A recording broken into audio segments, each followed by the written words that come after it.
the most important thing this year is, we focus mainly on the macroeconomic picture.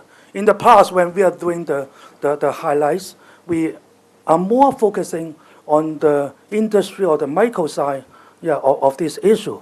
But this year, since the whole retail sectors is so negatively impacted by the financial crisis, therefore I think this will be the major, most single important factors that will affect the development of the retail sector and the commercial sectors. So I think that the challenge ahead mainly depends on the global economic situation.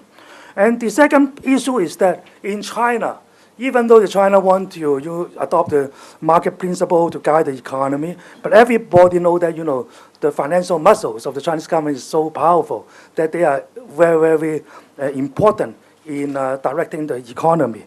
So I think that we should also look at all the policies that is adopted by the government to boost the economy. I think Francesca will highlight this for us later. And on the more micro side, actually the Chinese government is really sincere towards adopting the scientific mode of development. So if you are in the toys industry, you know how hard to get the so-called free C, the compliance requirement.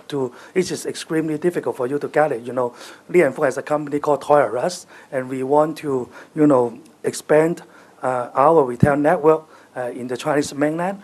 And one hurdle, I can tell you that it is this kind of regulations on toy safety that actually create quite a lot of a problem for us. So I would say that yes, this is the negative side. However, if you look at from a more positive direction, you can also say that the Chinese government is really sincere to upgrade the whole industry, to pay more emphasis on food safety, toy safety, this issue. So I think that this is extremely important. And the fourth is, of course, the government, invests a lot in Sichuan that is impacted by the earthquake.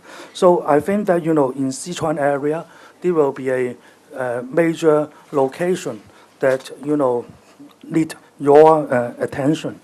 And the fifth major trend is about the Chinese government really want to boost domestic consumption by investing more in the distribution infrastructure in the rural area. So you can see that there are lots of big retail enterprises leveraging on this government initiative to actually successfully be able to penetrate into the rural market. So I think that this is extremely important, not only simply for stimulate the domestic consumption, but also I think it is a very, very useful means to lowering the widening gap between the rural and the urban population. And the sixth one is actually impacting a lot of retail enterprises. Is the Chinese government finally, passed this law that is the City Commercial Development Plan. So it means the implication is that if in future, if you want to open a retail outlet in the Chinese mainland, you have to really investigate seriously into this City Commercial Development Plan. So if the city, simply doesn't allow you to open a retail sector, retail shop in certain place, they can actually refer to this development plan. So there are lots of restrictions.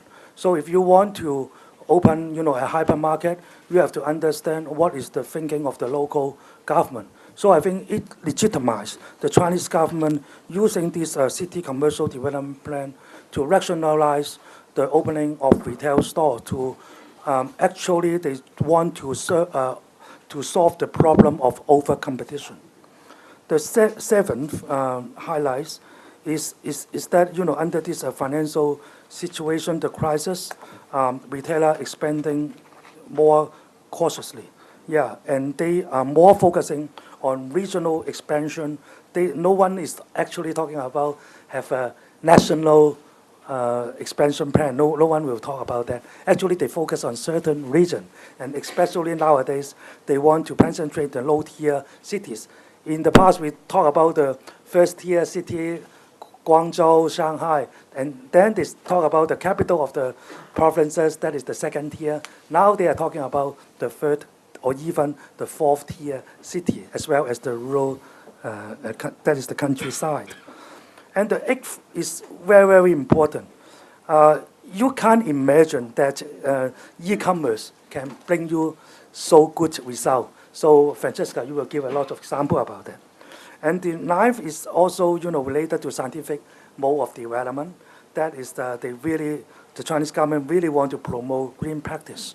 And of course, from the enterprise point of view, yes, in the long run, it can help you to reduce your cost. However, in the short run, it is one of the problems that drive our small and medium-sized enterprises in the River Delta crazy. Yeah. So, and the 10th one is also very important. We see the importance of more active role of the industry organizations.